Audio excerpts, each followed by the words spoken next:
India నుంచి అమెరికాకు అమ్మాయిలను అక్రమంగా తరలిస్తున్న నలుగురు తెలుగు వాళ్లను అక్కడి పోలీసులు అరెస్టు చేశారు.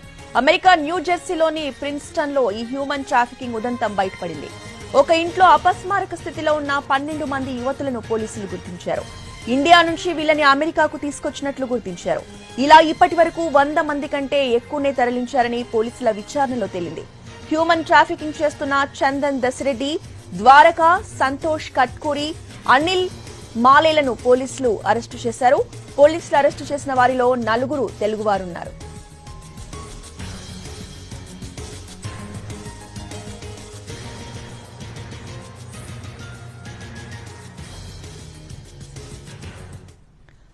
ఇండియా నుంచి అమెరికాకు అమ్మాయిలను అక్రమంగా తరలిస్తున్న 4 తెలుగు వాళ్లను అక్కడి పోలీసులు అరెస్టు చేశారు. ఇదే అంశంపై పూర్తి అప్డేట్స్ ని మా crime input editor Ramesh Vaitla అందిస్తారు. రమేష్ వైట్ల,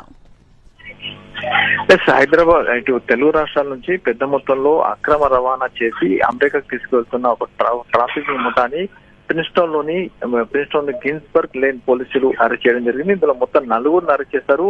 ఇందులో చందన్ దసిరెడ్డి, ద్వారకా గుండా, సంతోష్ కట్కూరి, అనిల్ మాలే. అయితే ద్వారకా గుండాన్ని గత మార్చిలోనే పోలీసులు అరెస్ట్ చేసి అతన్ని బెయిల్ పైన విడుదల చేయడం జరిగింది. తర్వాత ఇప్పుడు మరొకసారి ప్రిన్స్టన్ లోని గిన్స్బర్గ్ లేని ఒక ఇంట్లో కొంతమంది అమ్మాయిలు ఉన్నట్టుగా అటు పోలీసులు సమాచారం వచ్చింది.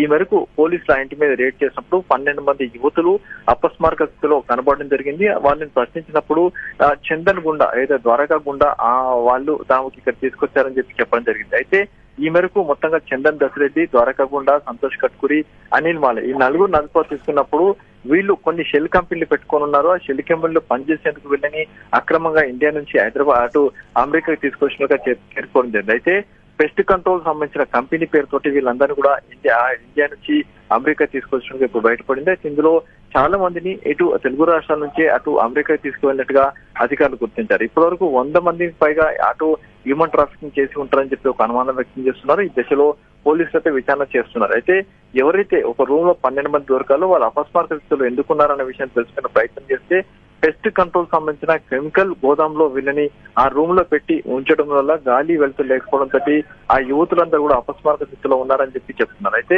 అక్కడ చాలా మంది సంబంధించిన లగేజ్ కూడా బయటపడింది. కాబట్టి ఇంకా ఎంతమంది ఉన్నారు, ఎవరెవరిని ట్రాఫికింగ్ చేశారు, ఇప్పటివరకు 100 మంది చెప్పి పోలీసులు అనుమానం వ్యక్తం చేస్తున్నా అసలు వీళ్ళు ఈ ముఠా ఎప్పటి నుంచి ఇండియా నుంచి వీళ్ళని అక్కడ రవాణా చేస్తున్న విషయం తెలుసుకునే ప్రయత్నం తాను చేస్తున్నామని పోలీసులు చెప్తున్నారు.